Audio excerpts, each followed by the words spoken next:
Okay, तो हम start करते हैं फार्माकोलॉजी के मार्किंग्स। तो सबसे पहले जो हमारे पास ये चैप्टर्स हैं 1 से 5 तक, इनके मार्किंग्स की मैं आपको कुछ टर्म्स बता देती हूँ, ठीक है। उन टर्म्स को आप साथ साथ नोट करते जाएं। इसमें bioavailability, bio equivalence, components of pharmacokinetics and pharmacodynamics, ये इन 2 चैप्टर्स में होंगे। बाकी जो बायोअवेलेबिलिटी, बायो इक्विवेलेंस, ये इन दोनों में से हैं, ठीक है। उसके अलावा इसमें है dose response model, dose response curve, loading dose, half life, clearance, first pass metabolism और वॉल्यूम ऑफ डिस्ट्रीब्यूशन, ठीक है। ये हमारे पास जो है वो इन 5 चैप्टर्स का पार्ट हो गया, ठीक है।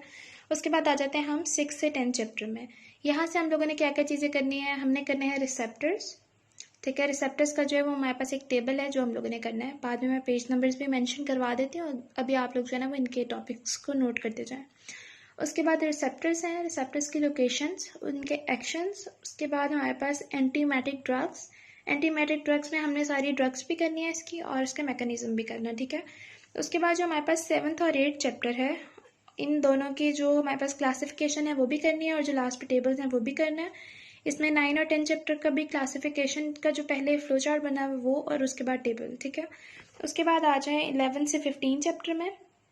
इसमें जो हमारे पास हाइपरटेंशन वाली ड्रग्स हैं इसकी सिर्फ क्लासिफिकेशन कर लें, एंजाइनल ड्रग्स की क्लासिफिकेशन भी करना है, टेबल भी करना है, एंटी अरिथमिक ड्रग्स का टेबल भी करना है, क्लासिफिकेशन भी करनी है, और ये डायूरेटिक्स वाला पूरा चैप्टर करना है। और इसमें जो लूप डायूरेटिक्स है वो आपका मेन फोकस होना चाहिए, ठीक है, जिसमें फेरोसमाइड आ जाता है, इसका मैकेनिज्म ऑफ एक्शन और इसके एडीआरस, ये बहुत इंपॉर्टेंट है, ठीक है।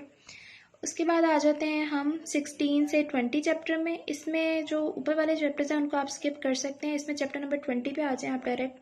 चैप्टर नंबर 20 जो है ये इंपॉर्टेंट है, इसमें इसकी क्लासिफिकेशन करनी है और इसका टेबल करना है, ठीक है। उसके बाद आ जाएं चैप्टर नंबर 20 से ऑनवर्ड। इसमें सबसे पहले जो है वो आपने ड्रग्स करनी है, लोकल एनेस्थेटिक, चैप्टर नंबर 26, इसकी आपने क्लासिफिकेशन भी करनी है और इसका आपने टेबल भी करना है और इसके मैकेनिज्म्स भी करने हैं। उसके बाद स्केलेटल मसल रिलैक्सेंट, इसमें आप लोगों ने क्लासिफिकेशन का फ्लो चार्ट और टेबल करना है स्पेस्मोलिटिक ड्रग्स का, ठीक है। उसके बाद जो पार्किंसनिज्म की ड्रग्स हैं इसमें आपने क्लासिफिकेशन और टेबल करना है। उसके बाद एंटी डिप्रेसेंट की क्लासिफिकेशन और टेबल करना है, एंटी साइकोटिक में डिफरेंस करना है टिपिकल और एटिपिकल में, और इसका टेबल करना है। और ओपियोइड वाला जो है वो चैप्टर पूरा इंपॉर्टेंट है, इसको आप फुल चैप्टर कर लें, ठीक है। उसके बाद नेक्स्ट आ जाते हैं हम, यहाँ से जो है वो आपने चैप्टर नंबर 36 को कंप्लीट कर लेना है। इसमें एनसेट्स भी करने हैं, एसिटामिनोफेन भी और गाउट की भी। एनसेट्स वाली जो आपको वीडियो शेयर किया है इसमें कंप्लीट है ये वाला, इस पूरे चैप्टर के लिए जो है वो आप उस वीडियो को देख लें और इसमें जितने भी इसमें से क्वेश्चंस वगैरह आ सकते हैं या आते हैं वो सब उसमें कवर दें, ठीक है। उसके बाद आ जाए नेक्स्ट, इसमें जो है वो आपने करना है ये चैप्टर नंबर 39 और चैप्टर नंबर 40, इन दोनों की क्लासिफिकेशन और टेबल। उसके बाद हमारे पास हैं कीमोथेराप्यूटिक ड्रग्स। कीमोथेराप्यूटिक ड्रग्स में हम लोगों ने ये वाले जो हैं ये आप चैप्टर छोड़ सकते हैं, मगर इसमें चैप्टर नंबर 43 जो है इसमें बीटा लैक्टम एंटीबायोटिक्स जो है इसका मैकेनिज्म ऑफ एक्शन करना है आपने, और सेल वॉल सिंथेसिस को कंप्लीट करना है, इसकी क्लासिफिकेशन टेबल, ठीक है। उसके बाद नेक्स्ट आ जाए तो हमारे पास यहाँ पे है चैप्टर नंबर 48, ठीक है। चैप्टर नंबर 48 में जो एंटी फंगल है ये वाला आपने पूरा करना है। इसमें ये किसी भी किस्म की फंगल कंडीशन हो, लाइक जिसमें स्नैरियो बेस्ड क्वेश्चन आते हैं, अगर कहीं पे भी फंगल इन्वॉल्वमेंट है ना तो इट मीन्स कि वहाँ पे यही ड्रग्स आनी है, ठीक है। तो ये आपको ने मतलब कंफ्यूज नहीं होना कि इसकी ड्रग्स अलग हैं, पाँव में फंगस हो या नील्स में हो या कहीं भी हो तो ये सेम ही ड्रग है। तो चैप्टर नंबर 48 की क्लासिफिकेशन और टेबल करना है। उसके बाद ये बाकी आप लोग छोड़ते हैं और आप आ जाएँ चैप्टर नंबर 54 पे।